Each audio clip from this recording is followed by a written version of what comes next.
Bienvenue sur DMG TV, les histoires mystiques. Si tu ne vois sur la page, n'oublie pas de t'abonner, de laisser un commentaire, de liker et de partager. Si tu veux nous raconter une histoire, il y a un numéro sur l'écran là. Envoie ton message, envoie ton histoire par WhatsApp. De moins de 10 minutes s'il te plaît. Et puis on va jouer ça dans une vidéo de YouTube. Donc ici là c'est pour écouter les histoires de YouTube. Merci de liker. Merci de nous dire d'où vous regardez la vidéo.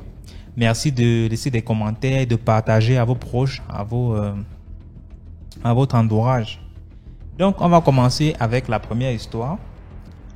Je vais vous demander d'écouter attentivement parce que les histoires normalement de WhatsApp sont des sélectionnées. C'est... Voilà. Et comme c'est dans le but de sensibiliser, s'il vous plaît, likez. Likez. On va commencer avec la première histoire.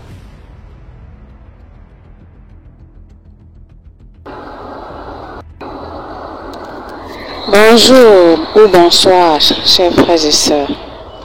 L'histoire que je vais vous raconter se passe au Cameroun, sur la route de Bomono. Bomono, en allant vers l'ouest Cameroun, quand il doit là pour aller vers l'ouest Cameroun. À l'époque là, il y avait des circuits. Je ne sais pas si les gens connaissent encore les circuits. Donc les circuits, ce sont des endroits, des maisons qu'on transformait en petits bars, on cuisine, on fait à manger, on logeait des gens. Et surtout, le circuit à l'époque était réputé pour avoir des femmes, des jeunes filles qui quittaient les régions un peu reculées. Elles venaient s'y installer le temps de se prostituer et après, elles continuaient leur chemin ailleurs. Donc, à cette époque, il y avait ce qu'on appelait les circuits. Il y avait donc beaucoup de filles qui se prostituaient et mais tu vois aller s'installer dans le circuit et les hommes venaient directement dans le circuit pour les draguer et aller dans les chambres à l'intérieur avec elles directement si elles s'entendent. Donc à cette époque-là maintenant, la gérante, la dame qui avait le circuit, avait une jeune fille très très belle. Et comme la dame était aussi une dame de joie, elle avait fait c'était une fille de joie toute sa vie. Elle avait aussi fait ses enfants aussi comme ça, chacune son père. Et à la fin, bon, pour subvenir à ses besoins, elle avait transformé la maison familiale dans une villa de 4 chambres qu'elle avait hérité de ses parents. Et elle avait transformé le salon en tout cas, un endroit où on peut accueillir comme un bar, quoi. Il y avait les chaises. Et les chambres, maintenant, elle a transformé ça comme chambre de passe. En même temps, ça permettait aussi aux filles de dormir. Les filles qui quittaient d'autres régions pour venir dormir, elles dormaient là-bas et elles payaient la nuitée. C'est ainsi donc que il y a des périodes où il y a souvent beaucoup de filles et il y a aussi des périodes où les filles se font rares et parfois le circuit se retrouve à sec comme ça là. Donc en ce moment il n'y avait pas de clients. Elle s'était retrouvée toute seule avec sa fille cadette qui était très très belle et elle utilisait souvent sa fille là pour arnaquer les hommes. Elle arnaquait les hommes parfois sa fille n'allait même pas avec ses hommes. Sinon, c'est quand les hommes plaisaient à sa fille que sa fille se permettait d'aller plus loin dans la relation avec certains clients de passage. Mais sinon, la maman utilisait sa fille qui était extrêmement belle juste pour arnaquer certains clients. Bon. Et une nuit, autour de 22h, lorsqu'elles se sont retrouvées toutes seules, puisque le circuit était en plein bord de la voie nationale. Donc souvent, certains voyageurs qui étaient en panne s'arrêtaient là-bas pour parfois passer la nuit et continuer le voyage plus tard. Donc c'est comme ça qu'elle recevait toutes sortes de voyageurs, d'étrangers, des personnes qui ne revenaient même plus jamais. Donc cette nuit-là, étrangement, il y a un monsieur qui était arrivé. C'était un vendeur ambulant. Il avait l'apparence d'un monsieur du Niger. Comme on sait souvent que les gens du Niger là, vont dans des pays étrangers, ils font du commerce. Et la majorité d'eux souvent font du commerce. Ce sont des commerçants ambulants. Donc le Nigérien là est arrivé autour de 22h. Il a demandé à boire, il a demandé à manger. Et bon, et peut-être celui-là, il se pourrait qu'il n'était pas musulman puisqu'il avait commandé de la bière. Et il avait les vêtements, un sac au dos. Et il avait aussi les vêtements accrochés sur chaque bout de ses doigts, au bout des cintres. Donc c'est comme ça que lui faisait son commerce. Il passait de village en village et à pied parfois. Il parcourait des distances comme ça pour vendre ses vêtements. Maintenant, au moment où il a commandé à boire, il a commandé à manger, et quand il fallait payer la facture, il a sorti de sa poche des liasses et des liasses de billets de 10 000 attachés avec des élastiques. Il a retiré tout ça là, et directement, dès que la maman du circuit, la propriétaire du circuit, a vu l'argent, elle a juste fait un clin d'œil à sa fille. Des idées vraiment maléfiques ont traversé leur esprit. Elles ont dit, ah, celui-ci, Dieu merci que le circuit est vide. On pourra maintenant l'escroquer et prendre tout son argent et le foutre peut-être à la porte. Tout ce qu'elles ont mis en œuvre pour amener le monsieur à sortir avec la fille de la dame, tout ce qu'elles ont mis en œuvre. Le monsieur leur a dit non, qu'il n'est pas intéressé. Tout ce qu'on propose, il dit non. La fille va se changer. Elle vient et défile devant lui avec des tenues un peu provocantes, sexy là. Le monsieur dit non. Le monsieur ne les gérait même pas. Donc quand ils ont constaté que bon, la stratégie qu'elles ont souvent l'habitude de faire pour arnaquer les hommes là n'a pas marché, les deux mamans, la maman et sa fille sont allées derrière se concerter. Elles ont donc décidé d'en découdre avec la vie du monsieur. Elles sont allées, elles avaient, en tout cas, elles ont tout. En fait, ce sont des dames qui avaient tout. Soit des produits, des Viagra, comme ça, là, elles en possédaient, les somnifères en possédaient, jusqu'au poison même. Donc, elles utilisaient tout ce qu'il fallait utiliser pour pouvoir atteindre leur objectif. Donc, ce jour, comment ils ont voulu essayer d'amadouer le monsieur en voulant que le monsieur aille passer la nuit avec sa fille pour pouvoir lui soutirer son argent. Le monsieur a refusé. Elle a vanté tous ses charmes, mais rien n'a ébranlé le monsieur. Donc, après, malheureusement, quand elles avaient pris la décision de donner le somnifère au monsieur, le monsieur à cet instant a refusé de boire la dernière bouteille. C'est donc là, quand le repas du monsieur était prêt, elles ont préféré mettre le poison. Elles ont mis du poison dans le repas du monsieur, elles lui ont servi. Le monsieur a mangé. Quand il a fini de manger, il allait se coucher dans sa chambre. Quelques heures après, il a commencé à se tordre de douleur, appeler au secours. Comme ça, il était pratiquement vers les 1h, 2h du matin, comme ça. Elles n'ont pas réagi, elles ont laissé le monsieur agoniser. Quand le monsieur est mort, elles ont pris le double des clés des chambres, elles ont ouvert, sont rentrées. Elles ont dépouillé le monsieur de tout son argent. Le monsieur avait sur lui au moins 10 millions de francs CFA. Imaginez dans les années 90, quelqu'un qui possède 10 millions de francs CFA en liquide sur lui et il se balade avec comme ça là. Mais on dit dans la vie que il y a argent et argent dans la vie. Il y a certaines sommes que quand on touche dans la vie là, que quand on voit, il ne faut même pas vraiment jeter même un simple regard sur certains sommes.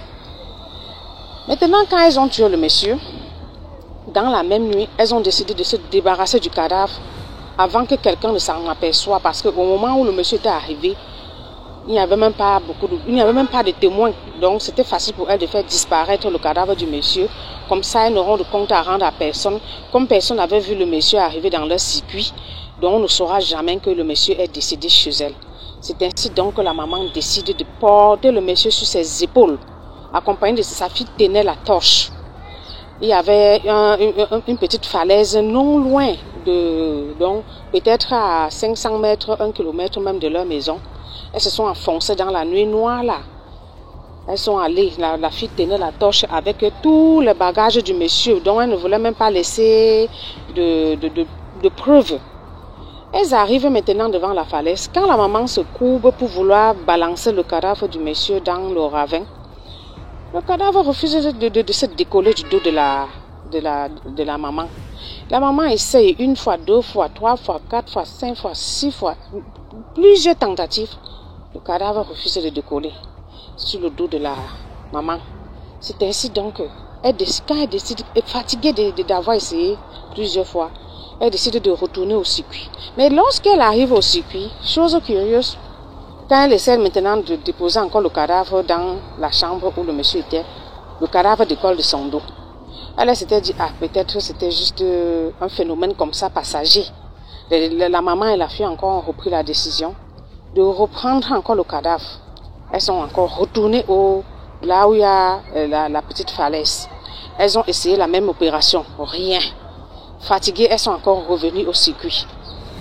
Après maintenant, la maman a dit, peut-être qu'il y a quelque chose qui ne va pas à mon niveau. Elle demande maintenant aussi à sa fille de porter aussi, sa fille aussi a porté le cadavre. Elles sont retournées encore à la falaise. Elles ont répété la même opération. Ça s'est toujours passé comme ça. Et pour finir, à force de faire des va-et-vient entre leur circuit et la falaise, 5 heures du matin, ils les ont retrouvés dans ce va-et-vient-là. À la fin, elles étaient fatiguées. Parce que même le monsieur était tellement lourd, malgré qu'il avait l'air mince.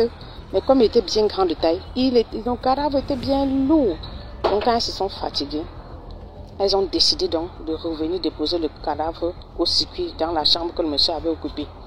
Elles ont commencé à réfléchir. C'est en ce moment donc, autour de 8 heures du matin, avec toujours le cadavre dans la maison, elles ont eu peur que peut-être, les gens pouvaient s'apercevoir qu'elles ont le cadavre.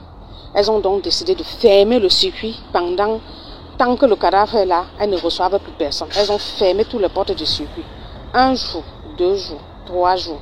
Elles n'arrivaient pas à se débarrasser du cadavre. C'est ainsi donc que la maman a donc décidé qu'il se pourrait que le cadavre, que le monsieur, ce n'était pas un monsieur simple. Pardon, retournons-lui son argent et on le prend, on va aller le jeter tranquillement quelque part. C'est ainsi donc que elles ont repris tous les 10 millions. Elles ont remis encore là où elles avaient pris. Et elles ont porté le monsieur, porté encore son sac et ses vêtements qu'il vendait. Elles sont parties encore au niveau de la falaise. Cette fois-ci, quand elles ont maintenant essayé de jeter le cadavre du monsieur, elles ont balancé le cadavre du monsieur. Cette fois-ci, le monsieur est tombé et il a roulé vers la falaise. Elles ont jeté les sacs du monsieur, dont le sac de commerce du monsieur, elles ont jeté ça aussi dans la falaise. Mais subitement, quand elles veulent se retourner, le monsieur se lève. Celui qui était mort depuis près de 2 heures du matin et qu'elles ont gardé le cadavre pendant 3 jours. Subitement, le monsieur se lève et appelle leur nom. Appelle chacun par son nom en disant que vous pensez que vous pouvez me tuer comme ça là et prendre mon argent? Qui vous a dit qu'on tue n'importe qui et n'importe comment? Les dents ont pissé sur elle comme ça là. C'est là où le monsieur a dit, vous essayez de tuer quelqu'un qui est déjà mort. Moi, je suis déjà mort depuis des années. On m'avait vendu et moi, je suis en train de travailler pour rembourser l'argent que celui qui m'avait vendu dans ma famille avait pris pour manger. Donc, je passe de pays en pays. Donc, en fait, j'étais déjà un mort vivant. Je suis un mort vivant. Toute ma vie, je travaille comme ça là. L'argent là, c'est pas pour moi. Je vais donner à celui qui m'avait vendu. Donc, comme vous dites dans cette vie-là, l'argent est bien, mais il y a certaines sommes que quand on voit, qu'on évite de mettre l'œil dessus. Parce que tant qu'on ne connaît pas la provenance de certaines sommes, qu'on évite dans ce monde de prendre de l'argent aux gens, surtout les gens qui aiment voler, les filles qui aiment aller avec des hommes après elles les volent. Vous allez voler comme ça là pour finir un jour, vous allez ramasser pour vous. Donc voilà pourquoi j'ai voulu participer à cette émission avec ma modeste contribution pour attirer l'attention des jeunes filles qui aujourd'hui là aiment aller avec des hommes, non seulement après les vols. Pourquoi voler? Donc il faut faire beaucoup attention. On ne sait pas. Parmi les humains, les êtres vivants là, il y a souvent des gens qui ne sont même pas. Parfois c'est des esprits de l'eau, parfois ce sont des fantômes, parfois on ne sait même pas, des morts vivants. Donc faisons très très attention. Donc ça je voulais au moins aussi attirer l'attention de mes soeurs par rapport à cette histoire que nous on avait vécue. Ok, merci beaucoup. Voilà. Merci beaucoup pour l'histoire. Et le message est passé. Parmi les vivants là, il y a beaucoup de morts. Il y a beaucoup de personnes qui sont déjà mortes, mais c'est juste des enveloppes là. Des enveloppes, on appelle ça une enveloppe chandelle. Parfois tu pousses quelqu'un comme ça, il tombe et après il meurt. Plusieurs sont déjà vendus, mais ils sont encore dans les réseaux en train de déranger. Donc, je vous demande de liker la vidéo s'il vous plaît. On passe à la deuxième histoire. Donc, permettez que je change. Tu traites un bise avec quelqu'un et puis la personne meurt, tu as son argent. C'est souvent très dangereux. Donc, je vous laisse écouter l'histoire. Bonsoir DMG, merci beaucoup pour ce que vous faites. Que Dieu vous bénisse. Moi, mon histoire, c'est quelque chose qui m'est arrivé. C'était bien longtemps quand j'avais, disons, 18 ans. J'avais une cousine qui savait natter, elle savait tresser, mais elle vivait seulement avec sa maman. Et sa maman aussi savait aussi très bien coiffer. Disons que elle a passé ça à sa fille. Mais sa fille a pris cela, elle a bien développé et elle travaillait dans les grands salons au Burkina Faso. Donc, c'est ainsi que moi, je l'ai demandé de faire ma tête. C'est pas que on est toujours ensemble ou bien qu'on est trop collés. Non, non, on ne se voit même pas presque. Mais un des jours comme ça, on s'est vu et je l'ai demandé de me coiffer. Mais en tant qu'élève, nous, on dépend de nos parents. Donc, il faut avoir le budget exact pour dire aux parents, pour qu'ils te donnent l'argent. Ce que j'avais fait. Ainsi, je suis allée chez elle. Avant d'aller, je lui ai dit, ah, combien est-ce que je dois te payer? Elle m'a dit le montant. Et j'ai demandé combien de mèches. Elle m'a dit le nombre de mèches. Moi, j'hésitais parce que moi j'ai beaucoup de cheveux sur ma tête. Ça fait que généralement, quand on dit 4 paquets, ça vient se terminer avec 5 ou 6 paquets. En tout cas, il faut plus le nombre normal pour faire. Donc, moi, je l'ai expliqué tout ça. Elle m'a dit non, non, non, il faut venir. Le nombre de paquets qu'elle m'a dit va suffire. J'ai dit, ok, il n'y a pas de problème. C'est ainsi que je suis allée. Et au milieu, la mèche est finie. On ne pouvait plus, elle pouvait plus continuer parce qu'il n'y avait plus de mèche. Ah, il allait avoir un problème. Moi, je lui ai dit, ah, mais si c'est fini, moi, l'argent que moi j'ai, c'est seulement maintenant pour te payer, tu vois. Elle me dit, non, on va payer les mèches, on va terminer ta tête et puis après, après tu vas me payer. Bon, ce que j'ai fait. Bon, après, quand je suis rentrée, quand je suis partie, en tout cas, il fallait un peu de temps pour que je mette l'argent ensemble pour venir la payer. Donc, disons que ça a pris 1 semaine, 2 semaines. Je ne suis pas venue sur le champ parce que moi aussi, je comptais avoir l'argent encore pour aller maintenant la payer. Et après ces 2 semaines, elle a eu un accident de voiture. Et une voiture qui l'a cognée, en fait, et elle est décédée sur le champ. Bon, moi, j'étais très jeune et j'étais vraiment très triste. Mais bon, comme je la devais de l'argent et elle est décédée, bon, moi, je ne savais plus ce qu'il fallait faire. Donc, c'est resté comme ça.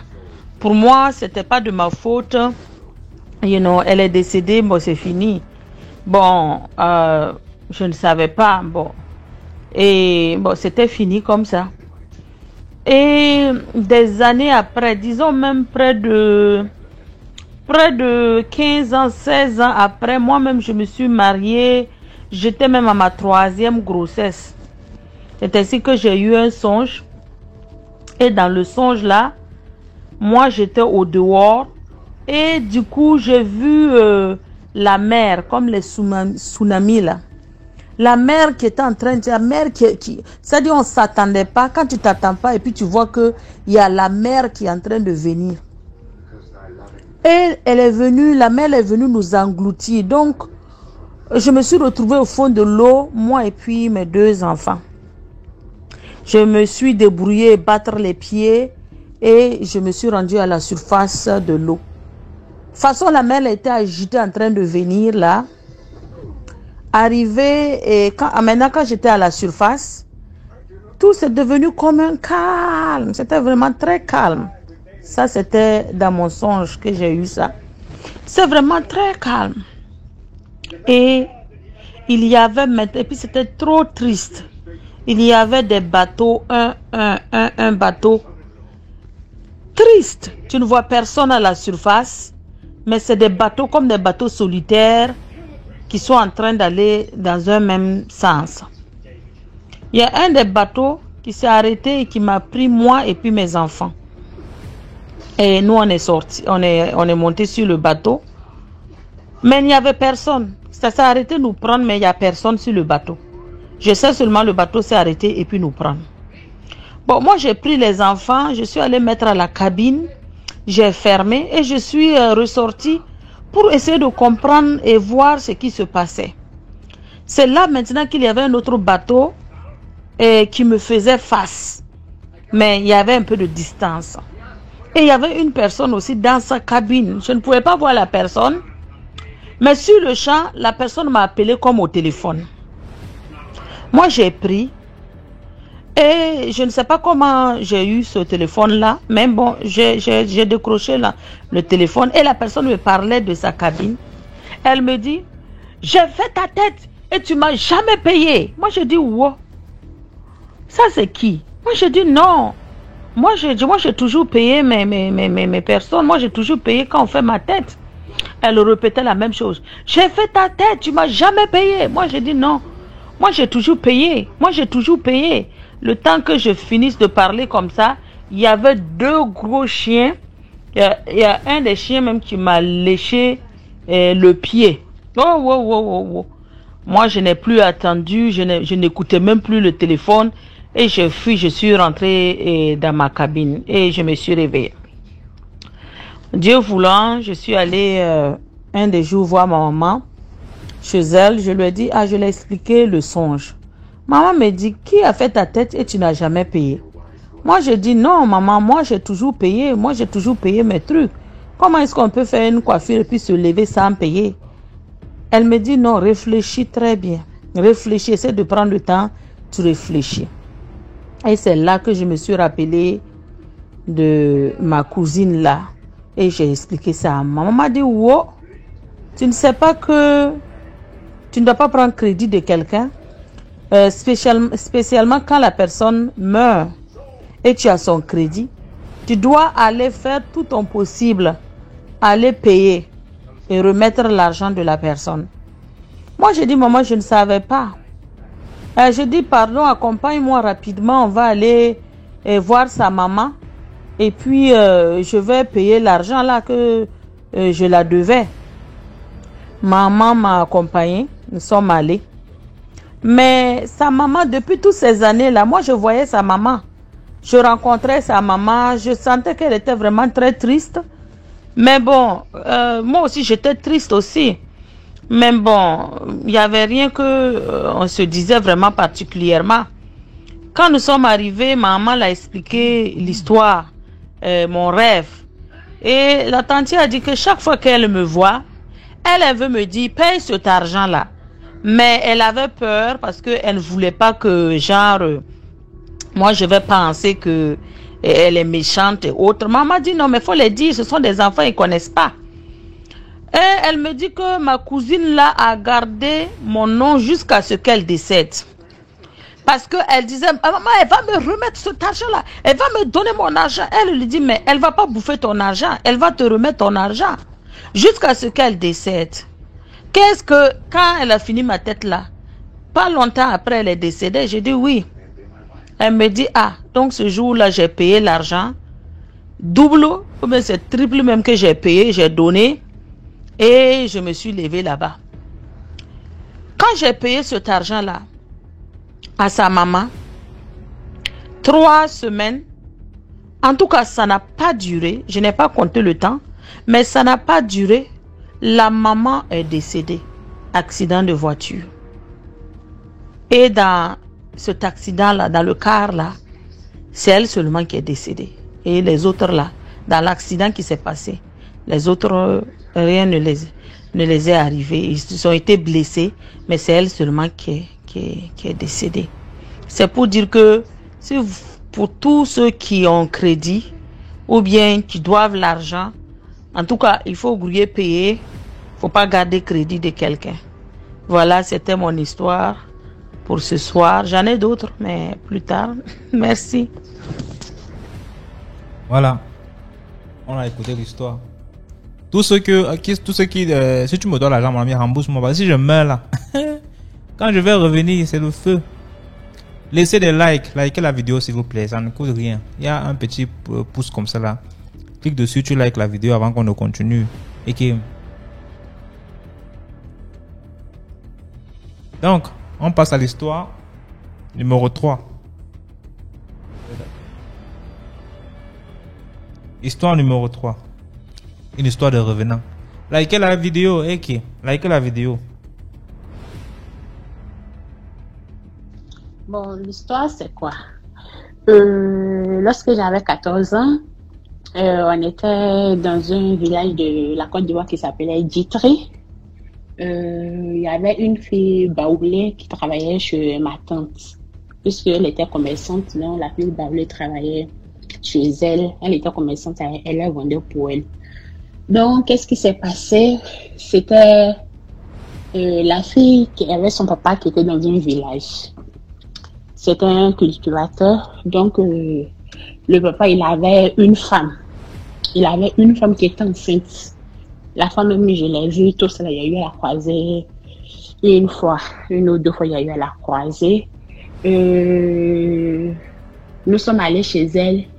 Le jour de l'accouchement, elle est venue dans la petite ville où on était, qui était Djitri, puisqu'elle était dans un campement. Donc, elle est venue à Djitri pour venir accoucher. Donc, pendant qu'elle a accouché, elle a fait des jumeaux. Elle a fait des jumeaux, une fille et un garçon. Elle était couchée sur le lit d'hôpital et c'est elle qui écrivait les ordonnances qui allaient la soigner. Voilà, c'est-à-dire quoi, à la place des médecins, c'est elle qui disait les ordonnances qu'elle voulait, quoi. Donc, le monsieur, il a tout dépensé son argent, il n'avait plus rien. Et comme ma tante qui avait la fille du monsieur, donc c'est ma tante maintenant qui a pris le relais des dépenses du monsieur. Et c'est dans ça où il partait payer certaines ordonnances que la dame elle avait écrit qu'il a croisé son ami dans l'hôpital et son ami de longue date au fait. Ils se sont croisés dans l'hôpital et il a dit à son ami, bon, genre, ils se sont salués quoi, qu'est-ce que tu fais ici, tout et tout. C'est là, il dit non, qu'il y a ma femme qui a accouché qui est là. Il dit, ah bon, donc quand ta première femme est décédée, tu as eu à te remarier.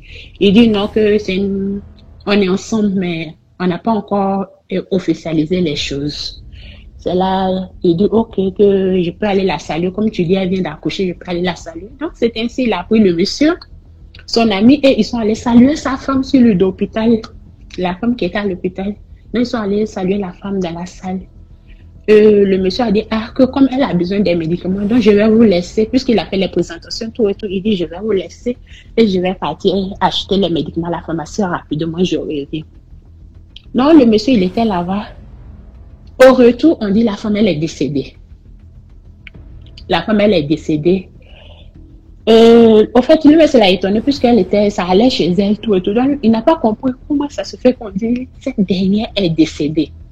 Donc, il s'est rappelé une fois que la femme lui a dit le nom de son village, là où il venait. Donc, c'est dans ça, ils ont pris le corps, ils l'ont mis à la morgue. Et les jumeaux, ils ont pris les jumeaux, on les a mis à l'orphelinat de Djitri. Et c'est moi-même, personnellement, ma tante m'a chargé d'aller surveiller les bébés. En ce moment, j'avais 14 ans. M'a chargé d'aller surveiller les bébés. Donc, je suis restée à les enfants toute la journée. Eux, ils ont fait les démarches, tout et tout. Le monsieur m'a eu à partir dans le village de la dame pour aller pour les funérailles, pour voir comment ça se passe, tout et tout, pour les funérailles. Et Pendant que le monsieur était là-bas, les enfants le soir, les enfants sont décédés. Moi, je suis partie, ma tante m'a dit, ah, je suis fatiguée, donc elle est là pour le relais. Donc, comme moi, je suis partie à la maison, les enfants sont décédés l'un après l'autre. Donc, quand le monsieur est revenu de l'autre village où il est parti chez les parents de la dame, il a dit le nom de la dame, tout et tout. Les parents de la dame disent, attends, que tu es sûr que c'est de la femme que tu parles? Il dit oui. Donc, ils ont envoyé une grande photo de la femme et ils ont dit au monsieur que c'est de cette femme-là que tu parles. Il dit oui, que c'est de cette femme-là que je parle. Il dit, tu es sûr que c'est d'elle que tu parles? Il dit oui, que c'est d'elle que je parle. Il dit, que sinon celle-là, où elle est là, que c'est une très grande dame. Elle est décédée il y a de cela très longtemps et tous ses enfants sont en Europe. Donc nous, chez nous ici, elle est décédée, on l'a déjà enterrée. Donc toi, il faut l'enterrer de ton côté parce que nous, on ne peut pas enterrer la même personne 2 fois. Ça ne se fait pas chez nous. Donc, le monsieur, il est revenu. Dans la ville, il est revenu à Djitri. Quand il est venu, ils ont fait les funérailles de la dame, tout et tout. Ils l'ont enterré, tout. Quand ils ont fini de l'enterrer, qu'est-ce qui s'est passé après? Il y avait l'un des amis du monsieur qui était en voyage. Puisque dans les campements là, et les villages là, parfois on prend les vélos pour aller. On n'a pas besoin de voiture, on prend les vélos. Donc le monsieur, il était en vélo et il a vu la même dame qui est décédée là avec les jumeaux partis à Grand Lao, dans une petite ville de la Côte d'Ivoire qu'on appelle Grand Lao. Donc le monsieur a demandé à la femme, il dit, ah, notre femme, que tu vas où? Elle dit non, puisque c'était une vendeuse de poissons. Elle dit non, mes poissons sont finis, que je m'en vais acheter poissons. Et c'est comme ça, le monsieur et la dame, ils se sont séparés. Et puis la dame, elle est partie, les jumeaux. Juste elle a eu à féliciter la dame pour les bébés, tout et tout. Le monsieur est venu à Djitri et elle a dit à son ami, ah, que j'ai vu ta femme. Hein. Il dit, j'ai vu ta femme. C'est là, il dit, quelle femme? Il dit, aïe, ta femme qu'elle a accouché, qu'en tout cas tes enfants sont très jolis. Que vraiment j'ai vu, elle et puis les enfants, qu'elle dit, elle s'en va acheter au poisson à Grand Lao. Le monsieur dit, attends, que moi, ma femme? Il dit, oui. C'est dans ça maintenant, le monsieur regarde. Il dit, mais pourquoi la maison est remplie? Il dit, mais c'est la femme, elle est décédée qu'on l'a enterrée. On l'a enterrée hier. Donc toi, tu dis que tu l'as vue là. Que comment ça se fait que quelqu'un que nous on a enterré hier, tu l'as vu? Donc, c'est comme ça, l'histoire est restée. Maintenant, puisque moi, j'avais pris les enfants, je surveillais les enfants à l'orphelinat. Donc, il y a l'une des sœurs qui a vu la dame en songe, qui a demandé à la femme que comment ça se fait que tu es décédée, tu as pris les enfants, tout et tout. C'est dans ça, la femme dit à la bonne sœur que j'allais rester pour mon mari et pour mes enfants.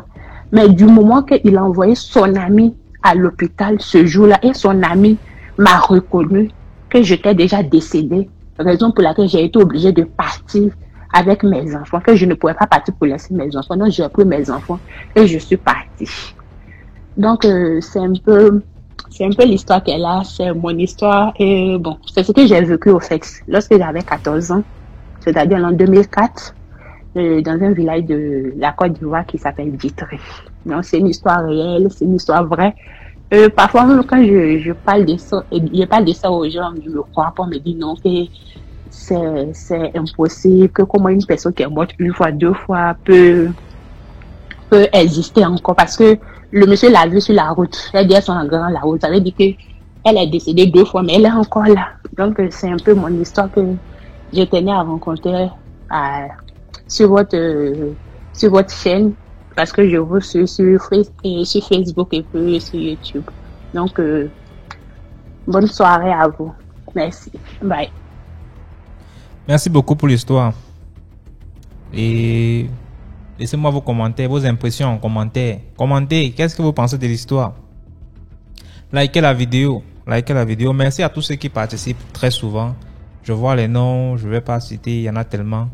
Et ça donne la force au mouvement. On sait que quand on fait des vidéos, il y a des gens qui commentent, il y a des gens qui partagent, qui like et tout. Ça encourage vraiment.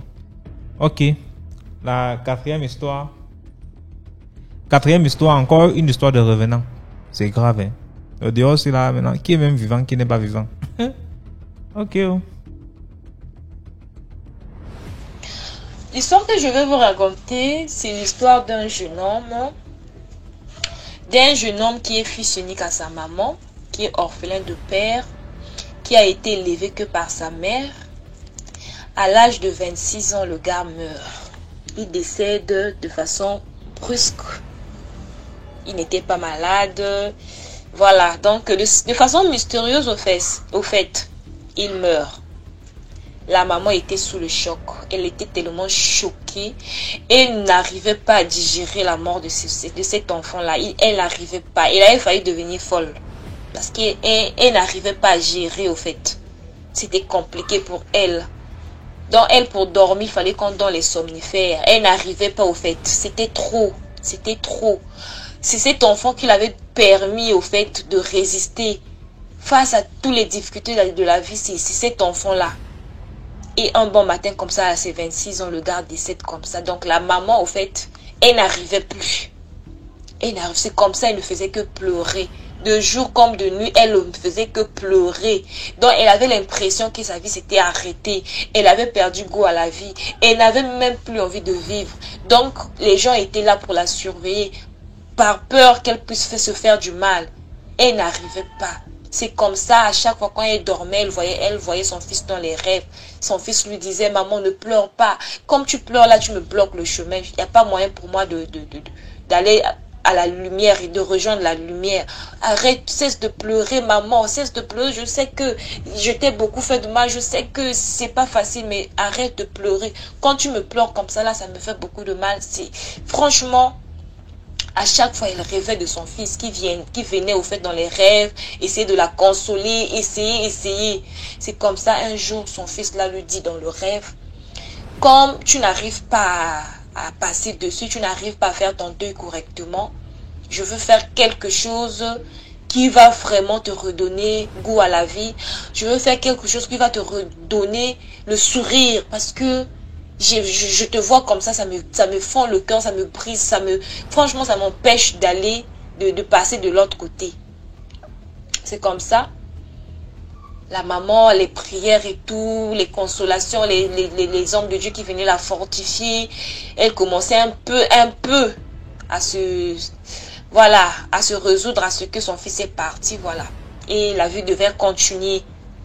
C'est comme ça, quelque part, le gars son fils là, part maintenant draguer une fille fait connaissance avec lui et tout. Il tombe sur la fille, ils se font connaissance. Au fait, tout s'était passé tellement trop vite que même la fille n'en revenait pas. Donc, drague. Donc, la relation avait fait au fait même pas 2 semaines de relation. La fille constate qu'elle est enceinte. La fille constate qu'elle a des retards. Elle vient là où le gars vit et elle explique un peu au gars que bon, là où je suis là, j'ai l'impression que j'ai des retards et tout. Il faudrait que je me rende à l'hôpital. Le gars lui dit, ok, il n'y a pas de souci, tu vas te rendre à l'hôpital. Et il lui remet l'argent, pardon. C'est comme ça, la fille se rend à l'hôpital et constate qu'elle est enceinte de quelques jours. Elle revient et dit au gars, je suis enceinte. Le gars lui dit, ok, d'accord. Aujourd'hui, demain, il faudrait que tu viennes, tu dois voir ma maman. Je dois te présenter à ma mère et tout qu'on sort. C'est comme ça. La fille dit, ok, d'accord. Le gars lui donne l'adresse.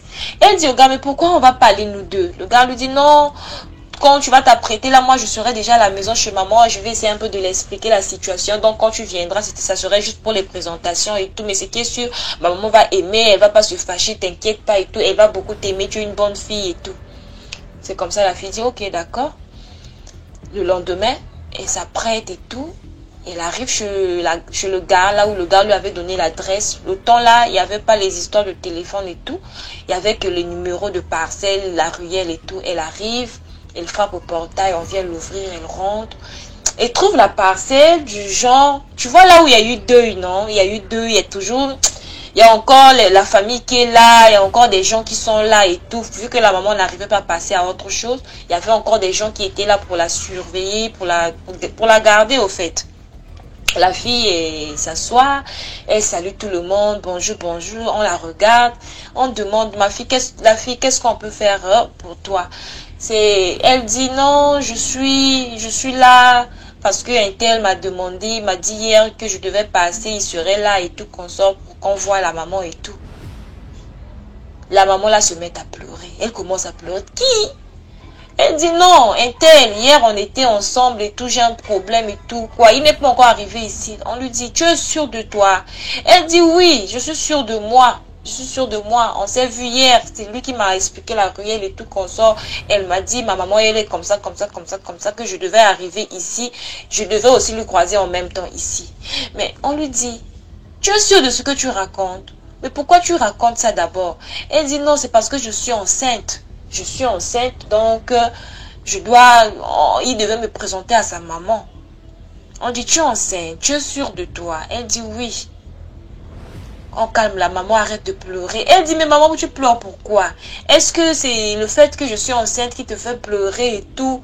La maman l'a dit, non ma fille, c'est pas ça qui me fait pleurer, je pleure de joie. C'est comme ça, elle demande à sa cousine d'amener la fille à l'hôpital pour faire les tests. Ils sont partis, les gens lui ont dit, ça serait mieux au fait que tu gardes le silence. Arrivé à l'hôpital, le test était positif. Ils sont revenus à la maison. La maman a dit à la fille, bon, comme tu vois là, ton gars, il était là, oui, le matin, il est passé. Il m'a dit qu'il devrait voyager au fait. Il devrait voyager. Donc, c'était vraiment très urgent. Il est parti. Mais il m'a laissé tout dont tu auras besoin pour élever la grossesse. Je vais aller voir ta famille et tout pour prendre la charge de la grossesse et tout. Donc, tu n'as pas à t'inquiéter et tout. Mais elle dit, mais maman, pourquoi? La maman dit non, c'était urgent. Donc, il devait seulement partir. Mais ce qui est sûr, il m'a déjà expliqué la situation. Tu vas vivre ici jusqu'à son retour. C'est comme ça, la maman là prend l'engagement d'aller voir la famille de la petite et tout. On lui dit, bon, tu prends ta belle-fille, elle va vivre avec toi le temps que ton fils va revenir. C'est comme ça, la fille, jusqu'à 9 mois. Jusqu'à 9 mois, elle accouche un garçon. Quand elle accouche un garçon, la nuit, elle accouche, elle rêve son fils qui vient lui dire, maman, je pense que tes larmes ont été essuyées. Tu vas plus pleurer, tu dois prendre soin de cet enfant-là, de la manière que tu avais pris soin de moi, tu prends soin de lui. Tu prends soin de lui. Vraiment, ça c'est le cadeau que je tenais à te donner, à te laisser. Vu que tu m'as élevé, tu as tout fait pour moi. Et moi, au final, mon merci, c'était de partir avant toi. Donc, j'ai préféré te laisser ce cadeau-là. C'est comme ça, ils sont sortis de l'hôpital.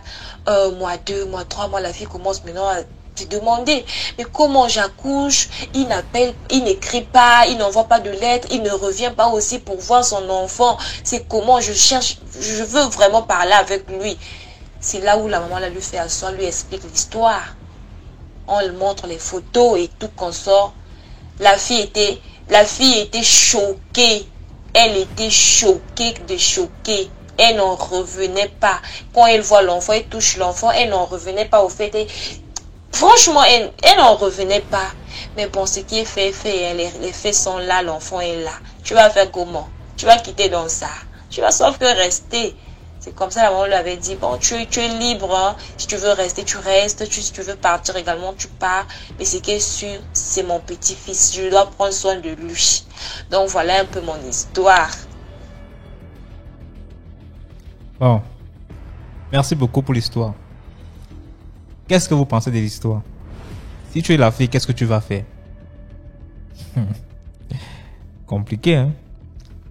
On passe à la 5e histoire.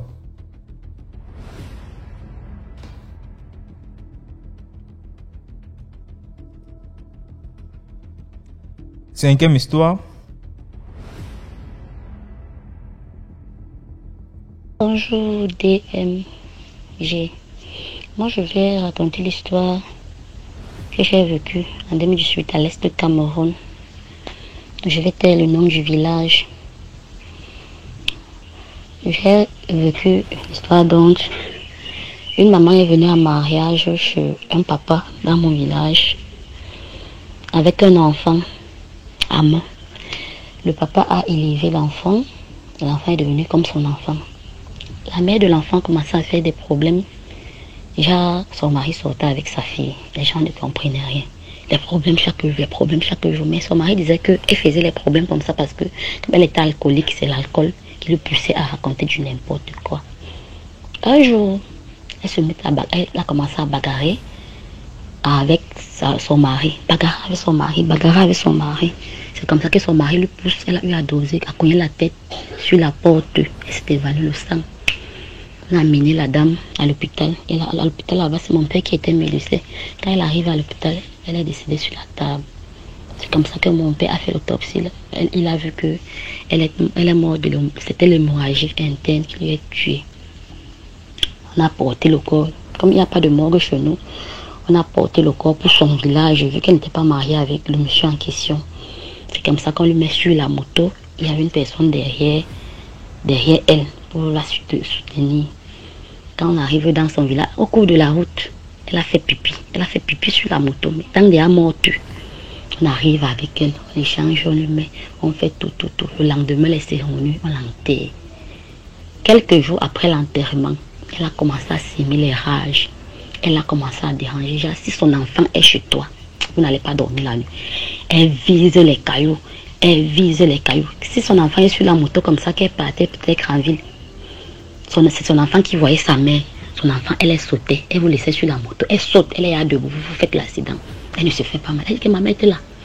Ma mère était devant la moto là. Vous n'avez pas vu ma mère. Non, je dis qu'on voit ta mère comment. Et nous on voit les morts. Ma mère était là. Quand elle arrivait chez les gens, les cailloux. La même chose avec son mari. Quand son mari vient chez vous pour passer la nuit, vous n'allez pas dormir. Le toit, elle va enlever le toit. Elle vise les cailloux. Les gens ne supportaient plus garder les deux gens là, son enfant et son mari. C'est comme ça que les prêtres ont pris sa fille en charge.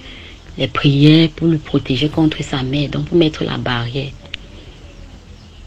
Un jour, la copine de son mari rentrait, après son village, on l'avait enterré. Elle avait une moto d'âme, elle rentrait sur la moto, elle rentrait, elle venait où elle enseignait. Elle voit seulement la dame sur la route, la dame qui le poussait.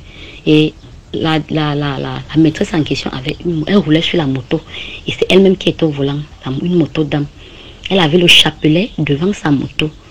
Elle voit le fantôme qui lui suit, la dame. Elle dit que ce n'est pas la dame qui était morte ici. Là, elle commence à accélérer. Quand la dame va arrêter sa moto, la moto de la maîtresse, le chapelet bouge, ça fait un geste. Quand elle voit le chapelet venir vers elle, elle fuit. C'est comme ça qu'elle a accéléré, elle est arrivée dans un village. C'est comme ça qu'elle s'est évanouie. Elle descend de la moto, elle s'est évanouie. On commence à le réanimer. Quand elle revient en elle, elle commence à dire que la femme du chef qui était décédée, c'est elle qui était derrière moi. Elle me pousse. Je ne sais pas pourquoi elle me pousse. C'est comme ça que tellement elle avait peur. On a cherché une personne pour le raccompagner. La personne était au volant, elle était derrière parce qu'elle tremblait. Elle est arrivée dans une ville, elle a commencé à expliquer, dans notre village, mais elle a commencé à expliquer ce qui s'est passé. C'est comme ça qu'un chauffeur des gros porteurs là, je passais chez nous, on appelle les chauffeurs groumiers, les gros porteurs. C'est comme ça que la dame a stoppé le gros porteur, le chauffeur du gros porteur, il a garé. La dame s'est présentée que je suis la femme du chef de tel village, parce qu'elle avait toujours tel le nom du village. De tel village, je n'ai pas les sous, moi, porte-moi, je vais payer là-bas quand on va arriver. C'est comme ça que le chauffeur porte la dame. Lui ne savait pas que la dame était décédée depuis. Il arrive, la dame dit que gare ici, à l'entrée du village, je pars là, je prends l'argent. C'est comme ça que le chauffeur gare. 5 minutes, 10 minutes, la dame ne revient pas. Le chauffeur prend son courage, il descend. Il arrive, il salue les gens. On le reprend, il dit que oui, j'ai porté une dame là, elle était brune comme ça, elle m'a dit qu'elle était la femme du chef. Elle n'avait pas l'argent sur elle, elle m'a dit qu'elle venait me payer ici. Les gens commençaient à crier quoi? Il dit que j'ai porté la femme du chef, elle n'avait pas l'argent sur elle, elle m'a dit qu'elle venait me payer ici. C'est comme ça que les gens se mettent à crier que non, elle ne vit plus, elle est morte. Il y a de cela tel nombre de mois, on montre la photo. Maman, le gars a commencé à crier, pleurer, il a abandonné le groumier. C'est comme ça qu'il a vu un autre groumier chargé qui rentrait en ville. Il est monté, il est rentré. Il est parti chercher les prêtres. Il est même rentré jusqu'à Yaoundé sans porter le bois parce qu'il avait peur. On reste. Son mari, elle ne faisait que faire les dégâts. Dans son champ, les gens ne pétinaient pas son champ. Tu partais chercher la nourriture dans son champ. Tu le trouvais assise sur l'arbre, là, assise comme ça là, à l'entrée de son champ. Donc, ses plantations, elle gâtait. Elle a tout détruit. Elle était là. C'est comme ça que, tellement qu'elle faisait les dégâts, on est parti voir le prêtre. Le prêtre a dit, ok, pour qu'elle ne sorte, il faut qu'on parte enfermer dans sa tombe avec les prières. Donc, je ne peux que prier pour qu'elle reste là-bas dedans, pour qu'elle ne puisse plus sortir. Le prêtre est parti. Le prêtre a fait les prières. Quand le prêtre est parti faire les prières, elle était dehors. Elle n'était pas dans sa tombe. Le prêtre a fermé la tombe. Elle était à l'extérieur. Elle ne pouvait plus entrer. Elle a commencé à vagabonder de village en village pour suivre son mari et son enfant. Elle n'avait plus accès chez son enfant parce que les prêtres faisaient les prières. Donc, elle avait seulement accès à son mari et aux plantations où elle avait fait ses plantations. C'est comme ça qu'on a vu le prêtre. Le prêtre a dit, ce qu'il y a lieu de faire maintenant, c'est quoi? Je vais faire les prières. Les prières, là, c'est pour l'enlever de ce village et de l'envoyer ailleurs. Donc, quand je vais faire les prières ici, je vais l'envoyer ailleurs. Elle va partir ailleurs. Ailleurs, là-bas, elle pourra se marier. Elle pourra vivre comme tout le reste. Elle pourrait rester là-bas, elle veut vivre comme le reste. C'est comme ça que le prêtre a pu faire les prières. La femme est partie. Donc, la femme est partie. Elle ne faisait plus les dégâts. On a pu faire les prières à son enfant. Son enfant elle est déjà grande. Elle a déjà accouché aussi. Elle a déjà sa pointure. Elle est déjà en mariage quelque part. Mais la dame, on ne voit plus la dame. On ne la voit plus. Elle ne fait plus les bruits. Le prêtre lui a envoyé dans une autre ville où elle peut se marier. Elle peut rester au foyer. C'est un peu ma petite histoire là-bas. Je voulais la partager avec vous. Merci. Merci beaucoup pour l'histoire. Laissez des likes, likez la vidéo, partagez à vos amis, partagez à vos proches, partagez à vos petites sœurs. Donc, on passe à la 6e histoire. 6e histoire. Une histoire de jumeaux et jumelles. Bonsoir à tout le monde. Je suis là aussi pour raconter mon histoire, l'histoire qui m'est arrivée. Je préfère garder l'anonymat, mais j'espère qu'à partir de ma voix, elle ne saura pas me répondre. À la base, tout ce que je peux dire aux gens, c'est de faire très attention aux jumeaux, aux jumelles. Ça, en tout cas, c'est pareil. Que ce soit du même sexe, sexe opposé, peu importe. Faites très attention. Mon histoire, elle est toute simple. Je suis né et grandi dans un quartier Yaoundé, que je vais taire le nom, et j'ai rencontré une jeune fille jumelle. D'après ce qu'elle m'avait dit, je ne peux que la croire, sa sœur jumelle était morte plus jeune, quand elle avait 11 ans, et les circonstances étaient un peu bizarres. Je n'avais pas trop cherché à comprendre, donc je m'en foutais un peu à l'époque. J'étais un jeune amoureux de ma copine, tout ça en fait. Tout s'est passé en une soirée, donc mon histoire va être courte. Tout a commencé en une soirée. Un jour, ses parents, sa grand-maman a décidé de voyager, d'aller faire un tour au village, je sais pas où. Et elle vivait seule avec sa grand-mère, donc j'ai décidé d'aller jouer un peu les bodyguards pour la soirée parce qu'elle avait un peu peur. Et sa grand-mère m'avait laissé l'opportunité de ranger la maison, de faire quelques petites tâches de ménage, d'aider aussi, de donner un coup de main. Donc ce soir-là, j'étais invité à un mariage, au mariage d'un grand frère, le grand frère d'un ami. Mais je voulais aller avec elle. Mais elle m'a dit non, elle ne peut pas y aller, il faut qu'elle reste à la maison. Bon, je vais pas trop poser de questions. Elle a dit ok, ça va. Donc, je suis allé au mariage, je suis rentré un peu plus tôt, vers 21h, 22h. Je suis arrivé chez elle. À peine arrivé chez elle, on s'est mis un film. On a commencé à somnoler, je me suis mis à m'endormir. Alors on a décidé qu'on va se coucher dans la chambre. Nous sommes allés dans la chambre. Bon, déjà dans la chambre, l'ampoule de sa chambre ne donnait pas. C'est pas une chose étrange. Les ampoules s'égrillent à tout moment. Avec déjà une néo qu'on entend là-bas, c'est grave. Donc, l'ampoule ne donne pas. Donc, je portais un veston. Bon, je ne veux pas vous dire comment j'étais habillé, mais j'ai enlevé mon pantalon. J'étais en boxeur et en démembré pour me coucher. J'avais juste un démembré et mon boxeur.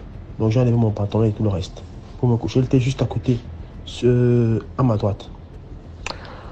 Après, je suis avec ma copine. Donc, elle est plus jeune que moi. Donc, je suis un peu comme je l'ai déjà dit tantôt, je suis un peu comme le gars du corps. Donc, s'il y a des bandits ou quoi que ce soit, c'est moi qui suis censé me lever pour défendre ou quoi que ce soit. Je prends Dieu en témoin. C'est moi-même qui ai fermé les portes. Je connais bien la maison, c'est moi qui ai fermé la porte devant, la porte du derrière, donc qui a pris les clés, j'ai déposé quelque part. Donc, c'est moi qui ai fermé la porte. On est sur le lit, on discute. On ne dort pas encore, on discute. On n'a pas fait le glou là. Donc, vous pensez là, on n'a pas fait de. On n'a pas eu de rapport sexuel, donc on discutait. Après, j'entends la porte. On frappe à la porte. Pas à la porte du salon. Une porte du salon. Dans la porte de la chambre, là, à côté de la porte là. On tape 3 fois. Toc, toc, toc. Bon, d'abord, j'ai cru que c'était mon rêve. Peut-être je sonnais déjà. Peut-être j'avais aussi bu 2 bières, peut-être au mariage. Je me dis que c'était ça. J'entends encore 3 fois. Toc, toc, toc. Je veux me lever. J'ai dit, mais qu'est-ce qui se passe? Elle me dit, non, non, t'inquiète pas, c'est rien. Je dis, ah, ok, ça va.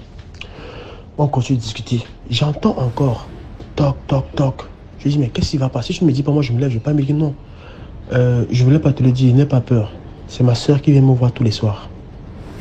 Je vous le jure devant le bon Dieu. Si on m'avait filmé en ce moment-là, j'étais là comme un cadavre. J'ai dit quoi? Comment ça ta soeur? Et donc sa soeur vient tous les soirs. Elle passe la soirée avec sa soeur tous les soirs. Sa soeur vient régulièrement. J'ai d'abord été pessimiste. J'ai dit ah ok ça va. Comme si je me disais que c'était une blague ou quoi que ce soit. Je lui dis ok ta soeur est là. Elle me dit oui elle est là. Je lui dis non demande à ta soeur de sortir.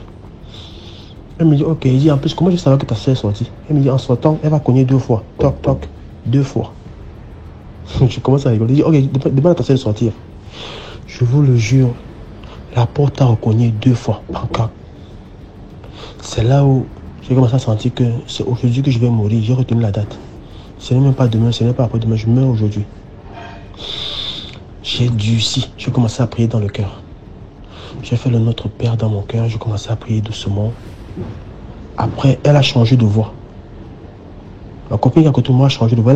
Elle a commencé à rigoler. Tu crois en Dieu, hein? C'est bien. Il faut croire en Dieu. Je vous le jure, j'étais dans le noir. Je ne pouvais même pas voir ma propre main si je la soulevais dans l'obscurité. Elle ne pouvait pas savoir que je priais. Je mimais, rien que. Elle m'a dit, tu crois en Dieu, c'est bien, il faut prier. Après, j'ai un peu coupé ma prière pour l'appeler. Je n'ai pas prononcé son nom parce qu'elle est ici dans le réseau forcément. Elle est toujours vivante. Je lui ai dit, c'est toi. Elle a durci comme un béton. Comme un béton. Après, la porte a encore cogné. Ça veut dire que sa sœur jumelle est revenue. Après, elle m'a dit une chose. Les choses que vous faites aux filles là dehors, que vous trompez les filles, vous trompez les filles comme ça, le jour où tu me trompes, ma sœur jumelle est derrière toi. Elle va te montrer. Je vous jure que je suis rentré du mariage à 22h, 22h15. Je suis arrivé chez elle, donc le temps qu'on regarde un film, le sommeil m'a pris vers minuit. Jusqu'à 5h30 que le soleil a commencé à vouloir se lever, je n'ai même pas fermé mon œil une seule fois, ayant bu de l'alcool.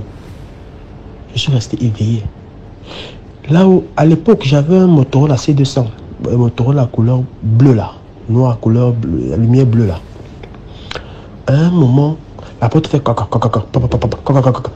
Elle dit ah ok c'est là, il est là 5h. J'ai dit comment ça commence, il est 5h. Et que ça sert pas, ça doit partir.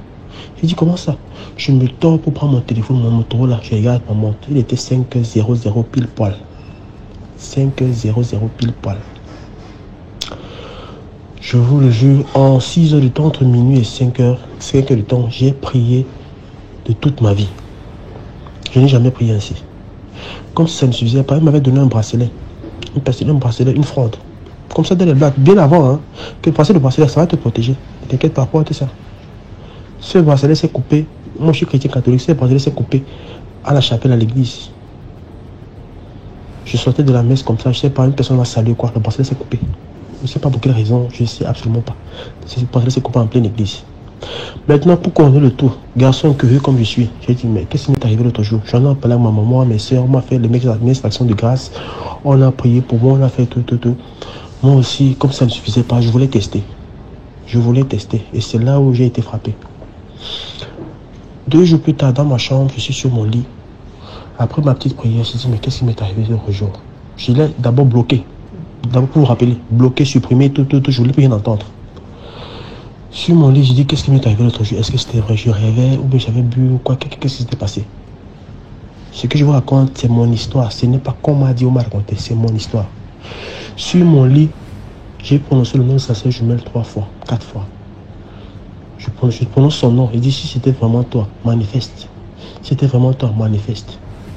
Je vous le jure, c'est tout ce que j'ai de plus cher. Une main m'a caressé la poitrine Et mes placards ont fait pap. Mes placards de chambre ont commencé à bouger. Quand je suis sorti de cette chambre-là, j'ai commencé à crier. Mes parents sont venus, qu'est-ce qu'il y a, tout ça. Un peu, comme je dis, il y a quelque chose dans la chambre, quelque chose dans la chambre. Bon, vous connaissez nos parents qui croient en Dieu. Les prières, les bougies, on commence à prier, tout ça. Mais je l'ai évité autant que je pouvais pendant des années, jusqu'à ce que je quitte au Cameroun. Mais maintenant, je pense qu'on est toujours de bons amis. Maintenant, on sait juste discuter bonjour, bonsoir, comment tu vas, on s'en fout. Bon, on ne prend pas les nouvelles l'un de l'autre. Mais elle est là. C'était juste pour mettre en garde des gens que, entre nous les jeunes, on aime parfois faire avoir des problèmes avec des gens. Mais des jumeaux, si un n'est pas là, quand les deux sont vivants, je pense même peut-être qu'ils n'ont même pas de force. Mais quand un n'est pas là, que un est mort, faites très attention. Faites très attention. C'est pas une... Wow. Merci beaucoup pour l'histoire. Le message est passé. Et toi, à la place du gars, qu'est-ce que tu aurais fait? C'est-à-dire que tu es couché avec une fille, comme ça, elle te raconte ce que l'autre a raconté là. Toi, tu vas faire comment? Ok. Parce que moi, il y a longtemps que je suis parti chez moi. Ok. On continue, c'est une histoire. Je vais Avant de continuer, pardon, likez la vidéo. Si tu viens d'arriver, like la vidéo, pardon. Je vais d'abord vous raconter une histoire qui avait vécu ma grand-mère à l'époque. Oui, ça c'est ma grand-mère du côté maternel qui nous avait raconté ce qu'elle avait vécu à l'époque. Elle était en ville, elle devait se rendre dans leur village. Il y avait ses frères et ses soeurs qui vivaient dans un village là où ils étaient campés et tout. Donc il fallait qu'elle se rende là-bas pour leur rendre visite, pour leur apporter quelques vivres et tout. Donc c'est comme ça, elle avait pris la route. Maintenant, la route qu'elle avait pris là, le camion n'allait pas arriver jusqu'à leur village. Donc il y avait une marche là, ils devaient maintenant marcher à pied pour arriver dans leur campement. C'est comme ça, là on la laisse, elle prend son chemin, elle commence à marcher, dans la forêt, il y avait des pistes et tout pour arriver dans le village là. C'est comme ça, elle commence à marcher, elle marche, elle croise un monsieur, un chasseur avec le chien. Le chasseur avait le chien, avait un gibier en main, plus le fusil à l'épaule. Le chasseur là lui salue. Mademoiselle, madame, bonjour. Vous êtes de la zone? Elle dit oui, moi je pars dans tel village. Ah, dans tel village. C'est comme ça, lui aussi dit bon, moi je pars à la chasse. Je vais monter par là et tout. Donc on peut marcher ensemble, on peut cheminer ensemble. Vu qu'il n'y a personne, tu n'as pas peur de marcher dans la brousse comme ça, toi une femme. Elle dit non, moi j'ai pas de problème, je ne dois personne. Côté insécurité aussi, non. La zone, la brousse, il n'y a pas d'insécurité. Personne ne me fera du mal, donc j'ai pas peur au fait de marcher toute seule. Je sais là où je vais, donc j'ai pas à avoir peur. C'est comme ça, le monsieur lui dit ok, il n'y a pas de souci, mais je tiens quand même à t'accompagner jusqu'à l'entrée de ton village. Comme ça, au moins je serai tranquille que non, tu es arrivé en toute sécurité autre. C'est comme ça, ils ont cheminé ensemble, ils racontaient un peu les petites histoires à ma grand-mère, il sort de quel village, et tout. Il fait la chasse dans la brousse, là, un peu plus loin dans les montagnes et tout comme ça. C'est quand ils sont arrivés presque à l'entrée du village, il a dit à ma grand-mère, bon, je vais te laisser ici. Le plus important que tu es déjà arrivé, je te laisse ici, moi je vais remonter par le haut. Comme ça, je vais aller faire ma chasse et tout. Donc, je te remets ce gibier-là. C'est comme ça, elle aussi, elle prend le gibier. Elle allait d'abord refuser. Non, faut prendre le gibier, je te partage. Prends le gibier et tout, comme ça, tu es une bonne personne et tout. Donc, prends le gibier, ça va te permettre, peut-être là où tu vas là-bas, il n'y a pas à manger. Vous allez manger ça le soir. C'est comme ça, ma grand-mère aussi prend le gibier. Elle dit, ah, merci beaucoup. Elle arrive au village, elle trouve que le village est calme, tout le monde est là. D'habitude, normalement, les gens partent dans les champs et tout comme ça, mais elle trouve que les gens sont là, le village est là, mais c'est calme au fait, c'est calme. Elle arrive chez eux, elle salue tout le monde. C'est son grand frère qui lui demande, mais toi le gibier là, tu as pris ça où? tu as quitté avec envie là-bas ou comment? Tu as pris le gibier où? Elle dit, j'ai marché, j'ai croisé un chasseur en route et tout. Il vient tout juste de me laisser ici. Il est reparti à la chasse et tout. Donc c'est lui qui m'a remis ce gibier-là pour qu'on puisse manger. Son grand frère lui demande, un chasseur? Elle dit oui, un chasseur. C'est lui qui vient de me remettre le gibier. On lui demande, il était comment? Elle dit, c'est un monsieur, il est lent, et il est mince, un peu élancé, il est de couleur noire, il avait même un chien. Son grand frère lui demande, le chien là, la queue est coupée? Elle dit oui, le chien a une queue qui est coupée. On lui dit, merde, si tu as constaté que tout le village est là, calme, il n'y a personne qui est sorti, toi-même tu vois que tout le monde est là, alors qu'on était censé aller peut-être vaquer à nos occupations champêtres et tout, mais on est là, c'est parce qu'il y a eu un drame dans la brousse là-bas. Il y a un chasseur qui a été retrouvé mort avec son chien à côté. Donc le monsieur avec qui tu as fait chemin, c'est un fantôme au fait, c'est un revenant. Elle a commencé à pleurer, elle a pris peur. Elle a pris peur, les sages du village ont dit, il va rien te faire. Concernant le gibier, on va sauf que préparer et manger ça. Parce que c'est lui-même qui t'a donné, tu ne l'as pas demandé, c'est lui qui t'a donné. C'est comme ça, là, ma grand-mère, elle avait vraiment pris peur, elle tremblait. Elle tremblait. Ses frères et sœurs ont commencé à le consoler et tout.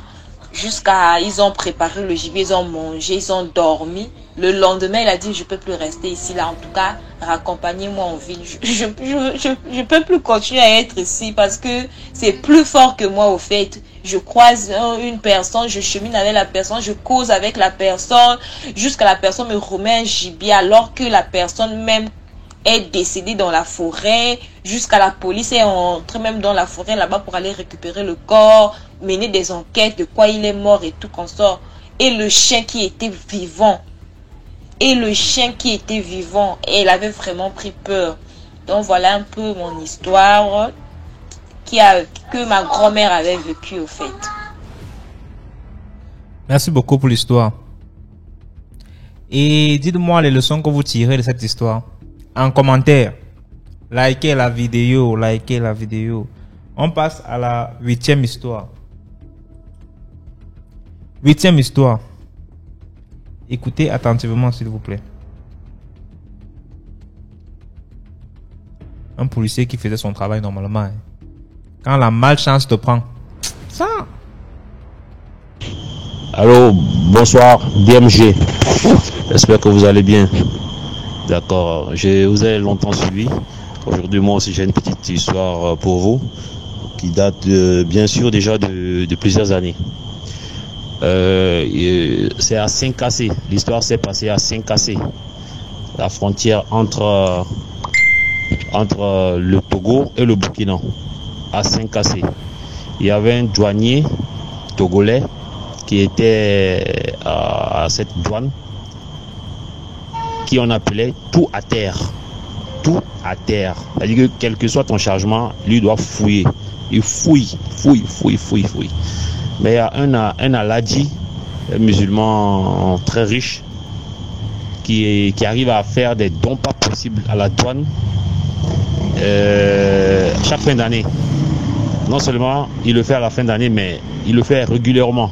À chaque fois qu'il passe, il fait des cadeaux pas possibles. Ce qui fait que généralement on fouille pas ses voitures. Parce que depuis le haut lieu, les inspecteurs savent que ce monsieur, il est devenu un bon ami à eux, quoi. Donc tous les petits douaniers qui sont à la douane là-bas, bon, ils font rien avec ces douaniers. Mais lui, c'était un nouveau, il est venu, lui, il veut faire le travail comme il faut.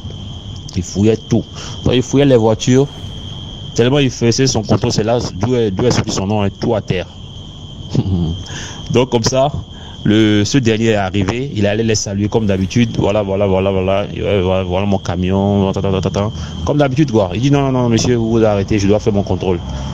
Le monsieur, l'Aladji était étonné, il dit bon, il n'y a pas de problème, faites votre contrôle. Il a demandé une échelle. Bon, avant qu'il le monte même, ils l'ont d'abord dit, ils l'ont briefé quoi.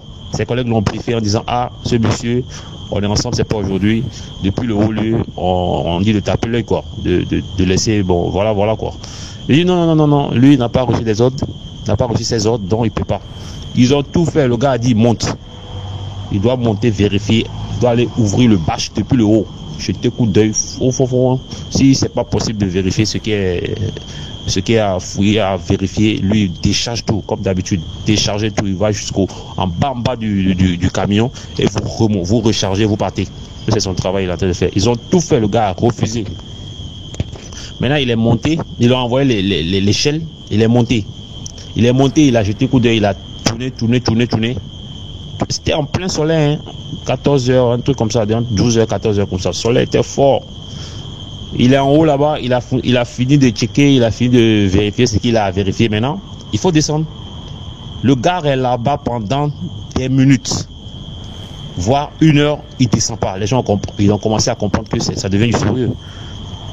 Parce que ses collègues même étaient étonnés de son comportement, ils voulaient forcément monter. Donc ils l'ont laissé, il n'y avait pas quelqu'un qui lui demandait ça va, oh, il n'y a rien.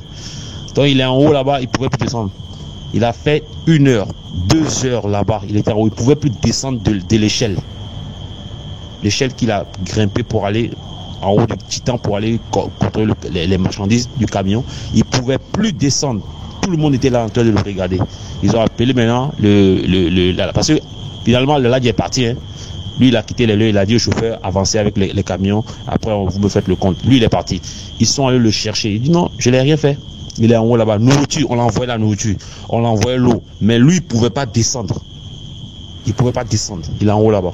Donc demandez pardon à l'Aladi avant qu'il le fasse descendre. Il est descendu mais il n'a pas duré et il est parti. Il n'a même pas duré, il est parti. Donc les histoires mystiques, surtout en Afrique, vraiment, c'est vraiment beaucoup. Alors, merci beaucoup, DMG, et bonne émission à vous. Merci pour l'histoire, frère. Qu'est-ce que vous pensez de l'histoire? Que pouvez-vous dire de l'histoire? Parce que moi, je pense que le gars fait son travail. Ok. Ça veut dire que maintenant, on doit tolérer que tout le monde passe. C'est quoi le projet? Vraiment, l'histoire, si... Vous pensez quoi de l'histoire? On passe à l'histoire numéro 9. Écoutez attentivement, s'il vous plaît. Bonsoir DGM TV. DMG. Je m'apprête à vous raconter là, c'est une histoire vraie qui s'est déroulée en République de Guinée-Conakry. Plus précisément dans une petite ville appelée Nzérékoré. Alors, de ce gars dont il s'agit ici dans l'histoire, c'est un gars qui avait tendance à aller dans cette ville-là, Nzérékoré, pour pouvoir, chaque week-end, pour pouvoir profiter de la vie en quelque sorte, s'amuser avec ses amis, boire dans les bars, il maquille et tout. Donc, c'était un samedi où il avait décidé de faire pareil. Donc, pour se rendre en ville, vu qu'il ne vivait pas en ville, dans cette ville-là, il vivait dans un petit village qui n'était pas loin de cette ville. Donc, il avait pris sa moto et décidé de se rendre en ville pour pouvoir retrouver ses amis. Donc, pendant qu'il conduisait la moto, il vit une très belle dame au bord de la route, arrêtée. Genre, c'était aux environs de 17h30, 18h. Donc, il vit la dame arrêtée au bord de la route, très belle. Wow. Au début, il a dépassé la dame, mais après, il a fait un demi-tour pour pouvoir venir aborder, vous savez, les hommes et tout. Donc, lorsqu'il vient, il demande à la dame s'il pourrait l'amener, s'il pourrait la déposer où elle veut aller. La dame a dit ok, elle n'a pas refusé. Donc, la dame est montée sur sa moto. Donc, ils ont continué.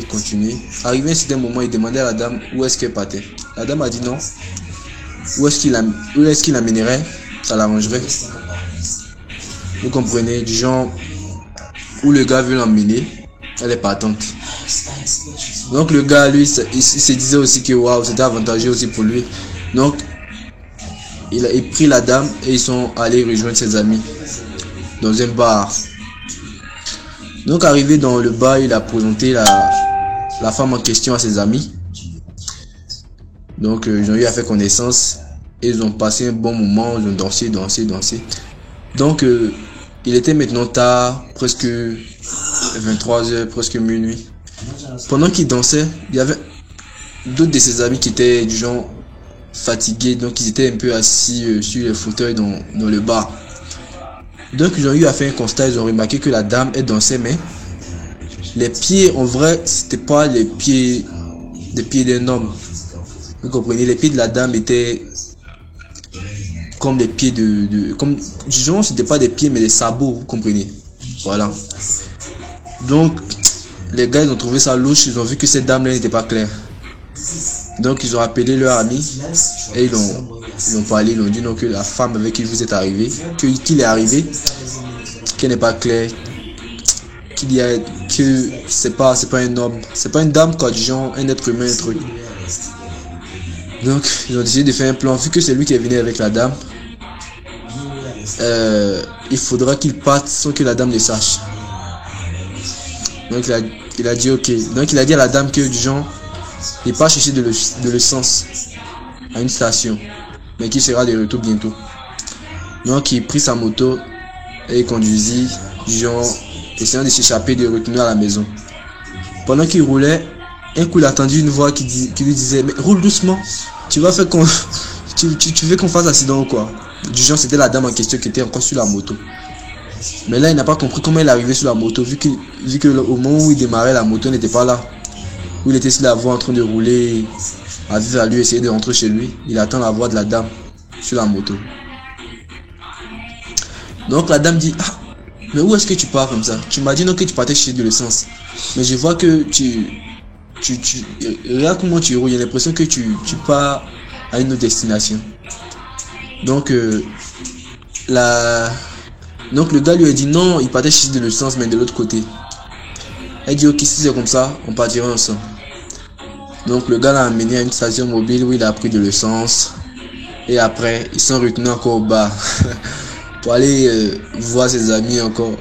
Donc il a eu à causer ses amis. Il a demandé mais du genre mais lui il comprend pas l'histoire, parce qu'il avait laissé la fille avec eux ici. Mais lorsqu'il roulait la moto il s'en rend compte que la fille est derrière lui, parce qu'il n'a pas compris. Ses amis aussi ont dit non, que il surveillait la mousseau. Et je vous parle en français ivoirien.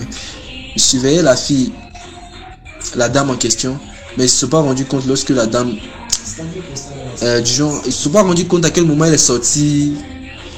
Donc eux aussi sont surpris. Donc ils ont décidé d'organiser un autre plan pour pouvoir permettre au gars de rentrer chez lui.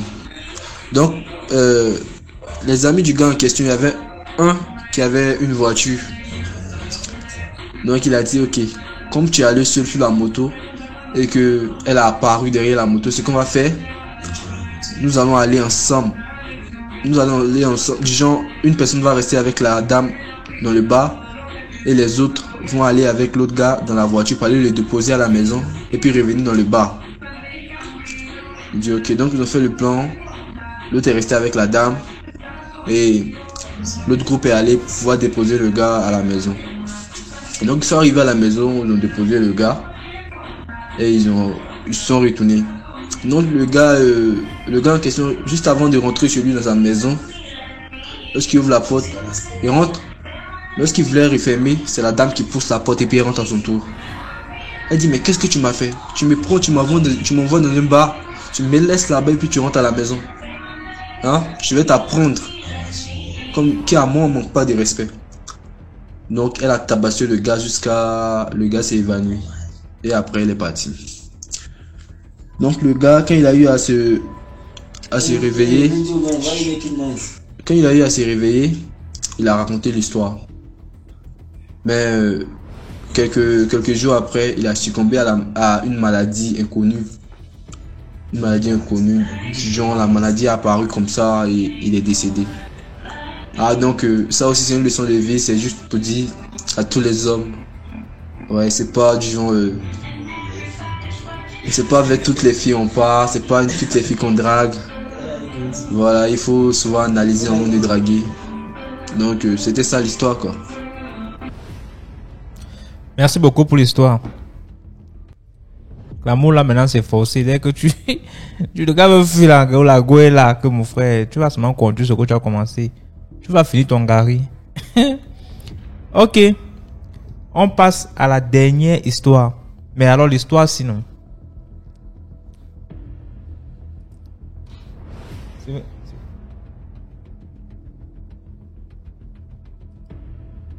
La 10e histoire. Quelqu'un va ramasser carrément l'argent au cimetière. Tu as quelle tête, non, maman? Tu ramasses l'argent au cimetière, comment? Tu fais ça comment? Écoutez l'histoire.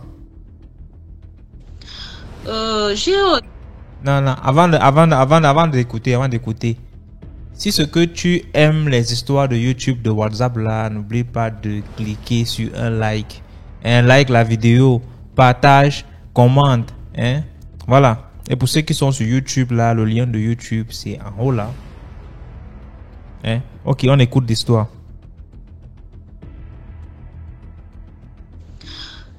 J'ai également une autre histoire qui s'est produite cette année-là dans notre ville ici, là où je suis du Congo-Brazzaville.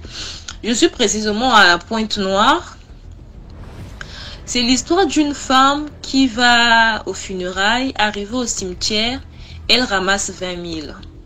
Elle ramasse 20 000, elle ne dit à personne, elle ne dit ni aux amis, elle ne dit au fait à personne. Elle rentre chez elle, elle ne dit ni à son mari, elle ne dit à personne.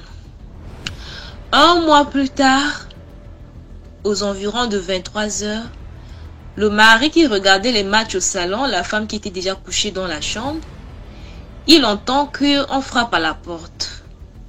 On frappe à sa porte. Il demande c'est qui, personne ne répond. C'est comme ça, lui également, lui de son côté, il prend son courage à deux mains. Il vient ouvrir la porte, il voit deux bons messieurs devant la porte, bien habillés en costard, quoi. Bonsoir, monsieur, bonsoir. On veut voir votre femme. Il demande, vous voulez voir ma femme, c'est à propos de quoi? Et vous voulez voir ma femme et vous venez la nuit. Il y a un souci, le problème est à quel niveau? Le gars lui dit, dis à ta femme de venir déposer ce qu'elle avait pris le jour-là. Que je dise à ma femme de venir déposer ce qu'elle avait pris chez vous. Elle avait pris quoi chez vous? Que non, dis seulement à ta femme, elle comprendra. C'est comme ça le temps qu'elle appelle sa femme. Un tel. Il se retourne comme ça, les deux hommes ne sont plus là. C'est la femme qui sort de la chambre, qui vient, qui trouve son mari devant la porte ouverte. Elle demande, mais chérie, tu parles avec qui? Tu m'appelles la nuit comme ça, il y a quoi? La femme, le monsieur lui dit, je causais avec deux messieurs qui étaient là tout à l'heure.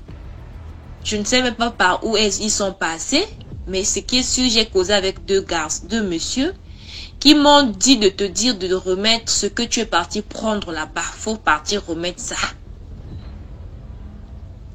La femme dit, qu'est-ce que moi j'ai pris? Que moi j'ai pris quelque chose?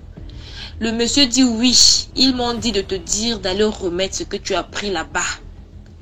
Elle dit au monsieur, moi j'ai pris quelque chose. Elle commence à tourner dans les pensées. Elle revient sur le jour-là. Elle dit, oui, ce que moi je sais que j'ai pris, mais j'ai pas pris, hein, j'ai ramassé 20 000 francs sur le tombeau. Quand on était parti là-bas au cimetière pour l'enterrement et tout, j'avais vu 20 000 francs sur un tombeau. J'ai pris. Le monsieur lui dit, tu as pris 20 000 sur les tombeaux des gens. Tu reviens à la maison, tu ne dis à personne, tu es là. Où sont les 20 000 francs? Elle dit, j'ai déjà dépensé, ça me reste que 3 000 francs. Tandis que ces jours-là, il y avait galère à la maison. Le mari n'arrivait même pas à rationner. La femme aussi disait, je n'ai rien. Le monsieur était choqué. Donc tu avais 20 000 francs à cette période-là. Et tu disais que tu n'avais rien. Jusqu'à tu as même dépensé ça. Tu as dépensé ça sur quoi? Parce que je me rappelle, on avait du mal à joindre les deux bouts cette période-là. Tu me disais tu n'avais rien. Prends l'argent de Trouille, va déposer. Va remettre là où tu avais pris. La femme dit que j'ai déjà dépensé l'argent. Donc, je ne sais pas comment on va faire. C'est comme ça, le mari lui dit, ah, moi, cette chose-là, hein, cette histoire-là, ça me dépasse déjà. Donc, il faut m'attendre. Attends-moi, tu fermes la porte à clé, tu m'attends. je vais aller appeler ta famille, je vais aller appeler tes oncles, je vais aller signaler à ta maman et à ton père. Comme ça, dès demain matin, là, on trouve une solution. Ce qui est sûr, je ne peux pas dormir avec toi cette nuit sans pourtant trouver de solution. Je dois informer les membres de ta famille. C'est comme ça, le monsieur part. Quand il part signaler à la belle famille ce qui s'est passé il y a 23 heures là. Il part signifier là-bas. À l'heure et tout, quand il revient, c'est là il vient trouver que la femme, elle est déjà morte. Donc, on ne savait pas de qu'est-ce qui avait tué la femme. On ne sait pas. Donc, voilà un peu l'histoire que je tenais encore à raconter. Voilà. Imaginez un peu le truc. Comment tu peux ramasser 20 000 sur la tombe de quelqu'un? Donc, tu penses que l'argent là paraît là-bas ou c'est comment? Non. Je sais que c'est pourquoi que c'est là-bas. Dites ce que vous pensez en commentaire et laissez des likes. Partagez à vos proches. Voilà, on écoutait des histoires de WhatsApp là. Si tu as ton histoire, tu veux raconter en privé. Le numéro est là sur l'écran. Et le 6 55 81 90 17. Envoyez uniquement les histoires. D'autres là là-bas. Salut. Hi. Coucou. Ce n'est pas le parti démocratique. C'est l'histoire. Bonjour, voici mon histoire. Bam, on va te répondre en bas. Merci pour l'histoire. C'est tout. Imaginez, on reçoit plus de 100 messages par jour. On va répondre là. Hi, bonjour, comment tu vas? Je vais très bien et toi? C'est long. C'est long. Ayez pitié s'il vous plaît. Bonjour, voici, moi c'est tel, je vais raconter mon histoire. Voici mon histoire. Et c'est tout. Donc, laissez des likes, partagez, commentez, abonnez-vous à la page, activez la cloche de notification pour ne pas rater les prochains épisodes. Rendez-vous encore demain, 12h, pour une autre vidéo des 10 histoires mystiques de WhatsApp. Ok, on est ensemble.